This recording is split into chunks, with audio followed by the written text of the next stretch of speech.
Regresamos entonces para ver la segunda y última parte de lo que veníamos viendo. Entonces, estamos viendo los simbolismos existenciales plasmados en los ritos, en los mitos, y me interesaría ver ahora algunos símbolos que tienen que ver con la construcción de los templos, ¿sí?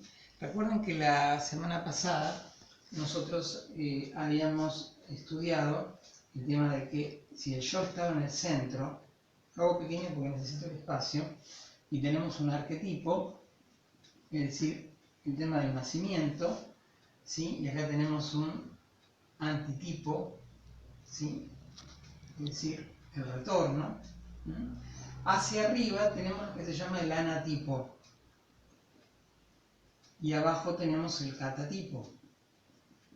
Por lo tanto, el viaje del héroe, si bien esta es la existencia, el viaje del héroe se va a dar en una diacronía.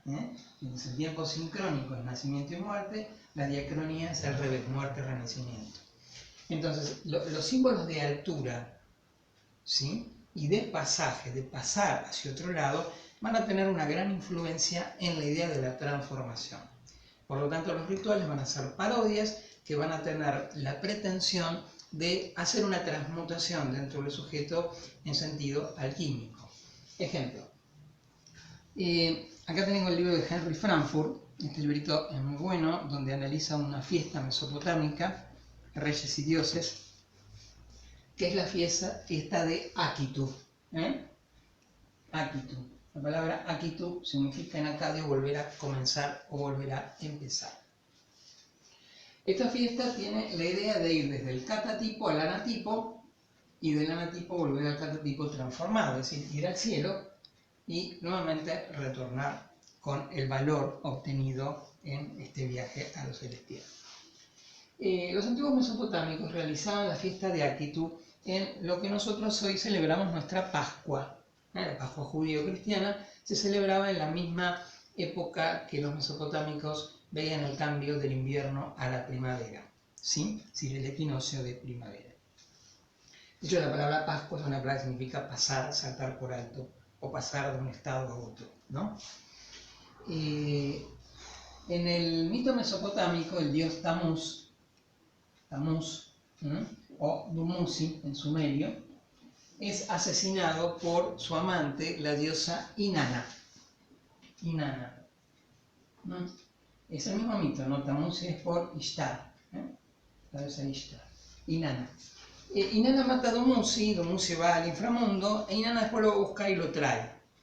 Es decir, que los ciclos biocósmicos van a hacer que en el invierno el héroe muera en el árbol, crucificado en el árbol, o en la cruz, baje al inframundo y después la diosa lo rescate y lo traiga de la pralaya a la conciencia.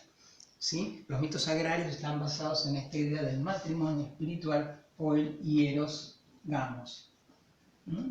Matrimonio espiritual. Ahora bien, las culturas mesopotámicas, la fiesta de Akitu, de alguna manera revivían el mito de creación, el mito en el cual los dioses ponían el orden o el rey ponía el orden. Por lo tanto, los antiguos mesopotámicos tenían unas construcciones que eran unas montañas artificiales. Esas montañas artificiales se conocen con el nombre de Zikurat. Y eran más o menos así. Por lo general, eran 7 terrazas que iban en ascenso. Cada una de las terrazas era más pequeña, ¿sí? 1, 2, 3, 4, 5, 6 y 7. 7 terrazas. Muy parecidos luego a los templos mayas, por ejemplo, ¿no? O a las pirámides egipcias, aunque las pirámides egipcias estaban de alguna manera más en ángulo. Pero más o menos el simbolismo es el mismo. Entonces, cada una de estas terrazas, que en realidad era una tumba dinástica, estaba de alguna manera probablemente pintada de algún color y representaba una deidad diferente. Por ejemplo, la más baja representaba a Aquí, la tierra, lo cetónico, el inframundo, Ki, ¿sí? Cuando baja el sol. La siguiente terraza representaba al dragón Tiamat. La otra terraza representaba al dios Ninurta, que es la deidad que tiene que ver con la realeza. La siguiente representaba a una tríada que era básicamente el cielo, ¿sí? Bueno, sin la luna, Utu el cielo e Ishtar la estrella. Acá tenemos la misma Ishtar que mata de Musi. Acá. En la siguiente terraza tenemos representado ahora a una deidad solar que es Marduk. Y en la última tenemos representado a una deidad que es en este caso An, el cielo, ¿sí? Y acá llegamos a lo absoluto, ¿no? A la idea más alta. Entonces, cuando el sacerdote y el rey en Akitu se celebraba el equinoccio de primavera, justamente por escaleras pasaba por estadios iniciáticos hasta llegar al templo más alto. Y de esa manera se iluminaba y luego hacía el retorno en sentido serpentino. Si queremos hacer una relación con la religión comparada, más o menos ya para el siglo VII, en el Chandogya Upanishad, aparece que el cuerpo humano tiene una serie de centros interiores llamados los chakras o ruedas solares. Dicen que están en un cuerpo llamado cuerpo pránico, pero bueno, no están comprobados científicamente, pero místicamente sí. Cada uno de los chakras está representado en una columna vertebral y es un centro por el cual va subiendo la serpiente Kundalini, ¿sí? Entonces acá tenemos los 7 chakras donde la serpiente va subiendo y va llegando hasta la parte más alta, o va desde un inconsciente a una conciencia y de ahí va a supraconciencia, ¿no? Entonces hay una ascensión, hay una transformación espiritual. En este caso habría una transformación alquímica. Según el historiador Mircea Eliade, ¿no? Escribo acá para que Mircea Eliade tiene un librito que se llama Cosmología y Alquimia Babilónica, donde él supone que estos sikurat tendrían diferentes colores. Esos colores estarían simbolizando distintos estados de la conciencia, o también se puede hablar de diferentes metales, ¿no? Por ejemplo, acá estaría pintado de negro ébano, ¿no? ¿Sí? Esto estaría pintado ya de cobre, simbolizando la tierra, Ninurta de rojo, ¿sí? La tríada Sin Utu Ishtar de azul lapislázuli, ¿sí? Acá tendríamos púrpura, y acá tendríamos plata, y acá tendríamos oro. Entonces pasaríamos desde lo más oscuro, cobre, ¿sí? Iríamos a los distintos metales, pasaríamos por la plata y por el oro. El cobre es símbolo de la tierra, la plata es símbolo de la atmósfera y el oro es símbolo de lo celeste, mientras que el color negro es símbolo del inframundo. Entonces, si esto es así, el sacerdote, el Barú, como se le llamaba, haría una ascensión espiritual a través del rito, también teniendo una transmutación alquímica, ¿sí? De tal manera que los yogis en los chakras estarían haciendo el mismo proceso transmutador, ¿sí? De esa transmutación alquímica. La idea de la transmutación de la conciencia o de las conciencias a través de las estructuras de los templos y de los símbolos fue muy común, por ejemplo, en el Antiguo Egipto. Vamos a conocer un poco de esto. Voy a borrar, porque no tengo más espacio, pero para que ustedes vean que también se realizaba el mismo proceso. Los egipcios tenían la idea que cuando una persona moría, especialmente el faraón era descendiente de una serie de encarnaciones que vienen del primer faraón, que fue Horus. Según el mito, Horus, el halcón, fue hijo de Osiris e Isis. Pero la característica era que Osiris fue asesinado por su hermano Set, por el caos, ¿sí? Fue asesinado, fue descuartizado, Isis lo recupera, lo momifica, ¿sí? Y a través de un falo de oro, Isis queda preñada de Horus. Por lo tanto, Isis tiene un hijo muerto. Tuvo relaciones necrofílicas con Osiris y Osiris dio a luz a Horus. Este mito muestra que Osiris y Horus son exactamente lo mismo.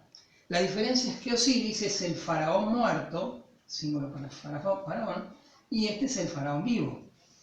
Mientras el faraón esté vivo en la tierra será Horus. Cuando el faraón muere, tendrán que momificarlo para convertirlo en Osiris y que se vuelva a encontrar con su esposa Isis. Por lo tanto, tanto Horus como Osiris están representando a la misma entidad en dos estados diferentes. Es decir, en el estado de la vida y de la muerte. Cuando estamos en la luz, ¿sí? Cuando estamos en el tema del solsticio de verano, somos Horus, representado también con el ojo sano o con las alas extendidas. Pero cuando muere, nos convertimos en Osiris. Se pasa a otro estado de la conciencia. Esto tiene que ver con el solsticio de invierno. Osiris es la medianoche, ¿sí? Horus es el mediodía, también conocido como Atún o como Ra, que terminan siendo exactamente lo mismo. Pero en el drama político esto es muy importante. ¿Por qué? Porque Osiris es en realidad la momia del faraón. Y el hijo del faraón de la nueva dinastía ahora es aquel que gobierna, que es Horus vivo. De tal manera que mientras la dinastía o la serie de momias estén intactas, la dinastía muerta, la dinastía viva o por venir también va a estar intacta. O sea que el orden político dependía del orden escatológico. ¿Sí? Esto es muy importante. ¿Por qué? Porque esto se va a plasmar en la transformación de la momia y del faraón en la tumba. No es que la momia esté de alguna manera inactiva en la tumba, no, tiene que estar activa. O sea, su esencia, su doble, su energía, su psiquis del muerto tiene que estar activa, para que de esa manera esté activa lo político y lo social sobre la tierra. Por lo tanto, el proceso de momificación es muy importante, y no solamente eso, es el sepelio y el hecho de colocar el ataúd dentro de una casa de la vida. Las tumbas se conocían como casas de la vida o casas del doble. Y por lo general las tumbas más conocidas tienen que ver con las mastabas o pirámides truncas. Si uno la hace en corte es una pirámide trunca, ¿sí?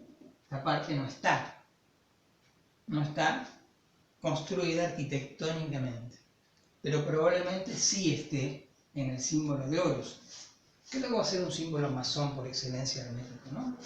Pero básicamente las tumbas lo que tienen es una entrada, ¿sí?, a una sala, donde acá tenemos una especie de altar, donde se le rinde servicio al doble del faraón. El doble se conocía con el nombre de Ka, que sería una especie de energía psíquica, muy parecido al prana, que es donde están los chakras, por ejemplo.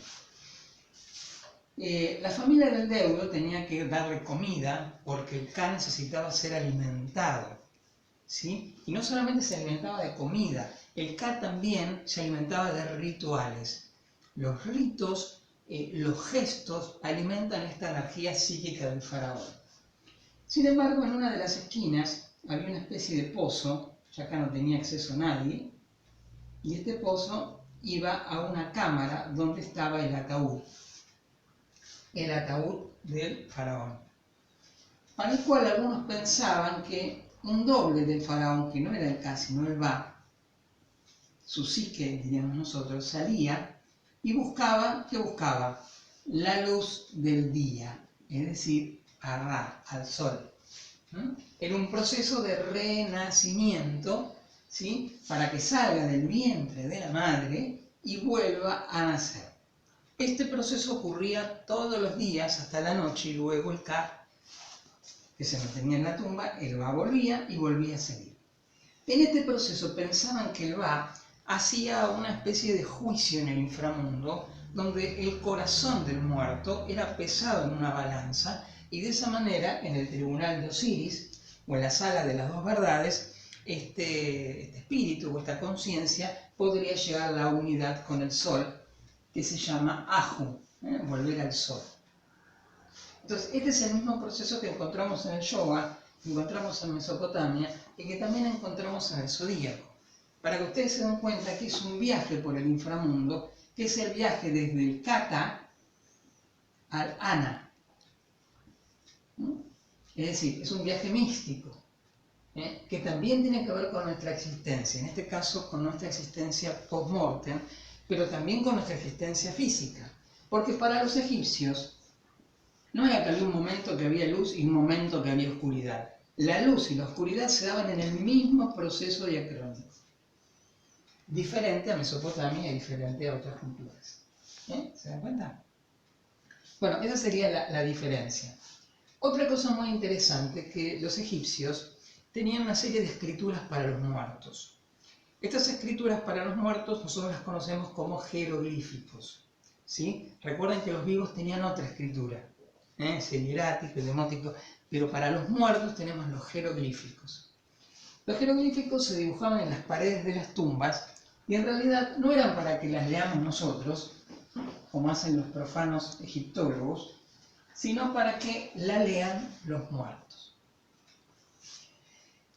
Vamos a dibujar esta tumba, una tumba mirada desde arriba, donde tenemos la cámara real, acá tenemos el ataúd, tenemos el pasillo y la otra cámara. Y acá nos vamos a la luz del sol. ¿Cómo hacía el Ba, básicamente la conciencia del faraón, para poder salir a la luz del día? Bueno, en el ataúd se le dibujaban dos ojos en cada uno de los elementos, una idea muy mágica, pensando que el faraón muerto podría leer los jeroglíficos y ser guiados. Por lo tanto, los tenía que leer, mirar hacia donde mirar, y tenía que la escritura ser exactamente igual. Esto se conoce en las tumbas como escrituras en espejo. ¿Qué son las escrituras en espejo? Bueno, como los jeroglíficos no son como nuestro idioma, que se lee de izquierda a derecha u otros de derecha a izquierda, sino que el jeroglífico se lee en ambas direcciones. Se lee derecha a izquierda, izquierda a derecha, arriba abajo, abajo arriba. Es lo mismo. ¿Cómo lo saben los egiptólogos? Bueno, lo saben por las aves. Los dibujitos de las aves tienen una serie de picos y esos picos van en una dirección. Hacia donde van los picos de las aves hay que leer la escritura, en esa dirección. Bueno, entonces tenemos una dirección en espejo donde toda la escritura se dirige hacia un lugar y hacia el otro. Es exactamente la misma en espejo. Y acá pasa exactamente lo mismo. La escritura se da en una dirección. ¿Para qué? Para guiar al Ba, que lee las paredes, hacia la salida. ¿Se entiende? Salir a la luz del día. Por eso los jeroglíficos son tan importantes. Por eso es tan importante para la conciencia, por lo menos los egipcios pensaban que era muy importante el conocimiento esotérico para la conciencia, porque después de muerto tenía que valerse de ese conocimiento para, de alguna manera, vencer a todos los demonios y las serpientes que iba a encontrar en ese inframundo. ¿Sí? Entonces acá ya tenemos la idea de la salida del sol, que no es otra cosa que encontramos en el antiguo Israel con relación al tabernáculo de Moisés.